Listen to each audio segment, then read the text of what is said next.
बिस्मिल्लाहिर्रहमानिर्रहीम नहमदुहु व नुसल्ली अला मुहम्मद रसूलुल्लाहि करीम। ये प्रॉब्लम वेक्टर कैलकुलस या वेक्टर एनालिसिस से रिलेटेड है। वक्र r is equal to t square i cap plus 2 into t j cap minus t cube k cap के बिंदुओं t इज इक्वल टू 1 तथा t इज इक्वल टू -1 पर खींची गई स्पर्श रेखाओं के बीच का कोण ज्ञात करना है। यानी कोई हमें वक्र ये दे रखा है, तो इस वक्र का दो पॉइंट्स, एक तो t इज इक्वल टू 1, ये माना कि t is equal to 1 point है। यहाँ पर जो टेंजेंट होगी यानी इसको टच करने वाली जो स्पर्श रेखा होती है, स्पर्श रेखा ये इसके, और t इज इक्वल टू -1, रफली हम इसको बना रहे हैं t इज इक्वल टू -1 ये पॉइंट है। तो इस पॉइंट पर जो टेंजेंट होगी यानी इसको इस टच करती हुई एक लाइन होगी, यानी एक ही पॉइंट को टच करती हुई लाइन होगी। इनके बीच का, इन दोनों लाइंस के बीच, इन दोनों टेंजेंट के बीच का एंगल, यानी ये वाली एक और दूसरा ये, इनके बीच का एंगल, ये एंगल हमसे पूछा जा रहा है। तो अगर हम इस डायरेक्शन में वेक्टर भी अगर फाइंड कर लेते हैं तो उनके बीच का एंगल हम फाइंड कर सकते हैं। हमारे पास फार्मूला है, दो टेंजेंट अगर माना कि ये t1 वेक्टर को डिनोट करे, ये t2 को डिनोट करे, t2 वेक्टर को डिनोट करे, तो हम लोग जानते हैं दो वेक्टर के बीच का एंगल अगर थीटा होता है तो हम लोग जानते हैं कि उनका डॉट प्रोडक्ट अगर ले लिया जाए तो उसमें हम थीटा की वैल्यू आती है और उसमें हम थीटा की वैल्यू फाइंड कर सकते हैं। तो ये होता है कि पहले वेक्टर का जो होता है मॉडुलस और दूसरे वेक्टर का मॉडुलस इंटू कॉस, और इन दोनों के बीच का एंगल यानी थीटा। इससे कॉस थीटा की वैल्यू अगर फाइंड करना चाहें तो हमें इसमें इन दोनों का डिवाइड कर देना चाहिए, यानी t1 dot t2 upon t1 vector modulus and t2 vector modulus. तो इस फार्मूले का हम यूज़ करते हुए थीटा की वैल्यू को फाइंड कर लेंगे। ये जब वैल्यू सॉल्व हो जाएगी तो हम इसमें थीटा जब फाइंड करेंगे तो कॉस इन्वर्स कर देंगे जो भी यहाँ पर वैल्यू यहाँ पर लिखी होगी, यानी t1 vector dot t2 vector upon t1 modulus t2 vector modulus. तो जो भी सॉल्व होकर वैल्यू आ जाएगी फिर हम इसमें लिख देंगे। हो सकता है ऐसी वैल्यू हमें आ जाए कि जिसको याद हो तो हम लिख सकते हैं, जैसे कि cos theta is equal to 1/2 आ जाए तो हम थीटा की वैल्यू लिख सकते हैं कि कॉस ये 60 की वैल्यू होती है, तो हम आसानी से एंगल बता सकते हैं। तो हम कॉस इनवर्स की फार्मूले का आंसर दे देते हैं अगर हमको ये वैल्यू याद नहीं होती, यानी ऐसी वैल्यू नहीं होती जो रेट हमको याद होती है। तो अब हम यहाँ पर t1 t2 कैसे निकालें। आपको मालूम है कि वक्र जो कर्व है, द इक्वेशन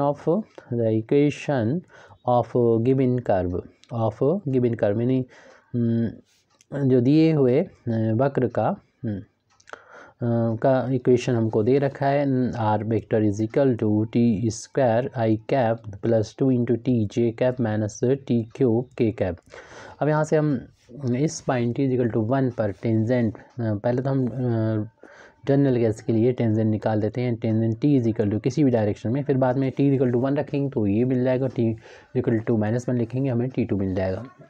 तो t अगर निकालना तो हम लोग जानते हैं ये एक्चुअल में वेलोसिटी होती है, क्योंकि किसी भी पॉइंट पर अगर ये कर्व का इक्वेशन है तो ये उस पॉइंट पे वेलोसिटी, और वेलोसिटी की डायरेक्शन में ही टेंजेंट की डायरेक्शन होती है, dr/dt के बराबर होता है। इसमें r को डिफ्रेंशिएट करेंगे तो हमें टेंजेंट की डायरेक्शन यानी वेलोसिटी की एक्चुअल में डायरेक्शन होती है, ये वेलोसिटी ही होती है जो टेंजेंट की डायरेक्शन में होती है। हमें टेंजेंट से मतलब है और टेंजेंट के बीच के एंगल से मतलब है, तो इससे भी हम फाइंड कर देंगे। dr/dt निकालना है तो r को हमें डिफ्रेंशिएट करना है, r की वैल्यू यहाँ से लिख देते हैं जो कि T square i cap plus 2 into t j cap minus t cube k cap है। अब इसको डिफ्रेंशिएट जब करने जाएंगे तो इसमें डिफ्रेंशिएशन करेंगे, टी स्क्वायर का 2 इंटू टी हो जाएगा, और आई कैप तो कांस्टेंट था वो हम शुरू में लिख सकते थे, बाहर लिख सकते थे। जब इस टर्म का डिफ्रेंशिएशन करेंगे तो बाहर हो जाएगा, और टी का डिफ्रेंशिएशन तो टी के रिस्पेक्ट में 1, जे कैप कांस्टेंट है ऐसे लिखते हैं, माइनस इस टी क्यूब का डिफ्रेंशिएशन करेंगे, पावर अब आगे जाएगी, जितनी भी पावर होगी इसमें से कम, 3 में से 1 कम करेंगे 2 आ जाएगा, और के कैप तो कांस्टेंट था उसको तो ऐसे ही लिखना है, चाहे पहले लिख दें या बाद में लिख दें।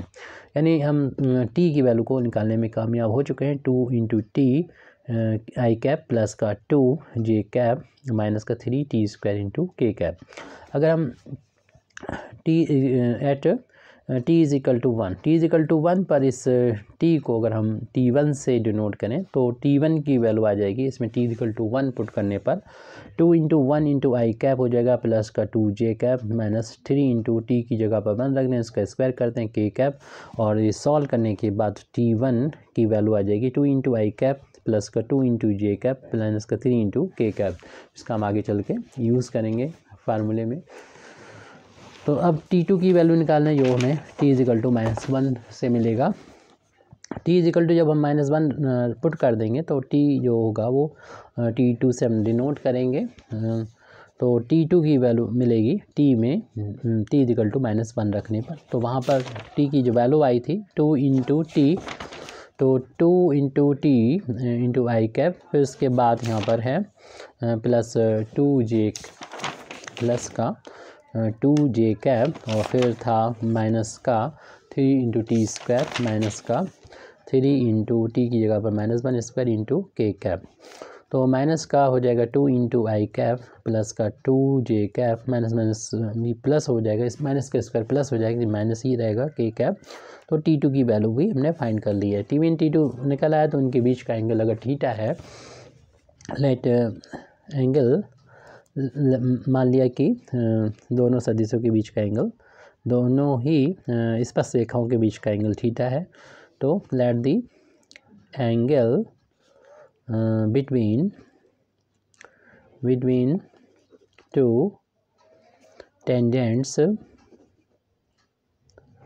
बी थीटा, देन हम लिख सकते हैं कॉस थीटा को, अभी फार्मूला लिखा था शुरू में, T1 dash T2 dash upon T1 dot T1 vector dot T2 vector upon modulus of T1 multiplied by modulus of T2।